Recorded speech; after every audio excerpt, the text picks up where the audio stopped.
guys, ayan, mag-unboxing tayo ng ating binili. Ang unboxing ko lang guys, yung sa akin. Kasi, hindi ko napakikita sa inyo yung sa anak ko. Yan. At ito yung sa akin. Yan, ito po. Grabe guys, ayan. Napunta kami sa Manila, sa Jordan's Mall. Bumili kami. Kasi bumili yung anak ko. Ngayon, yan, bumili din ako. Ito guys.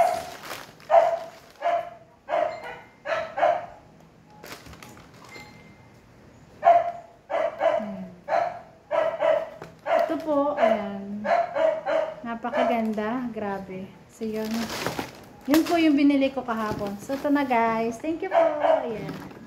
Hindi ko pabubuksan. Parang ano yun? Ano yung sapatos? Sayon?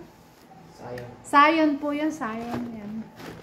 Ito yung sa akin. Thank you guys. So,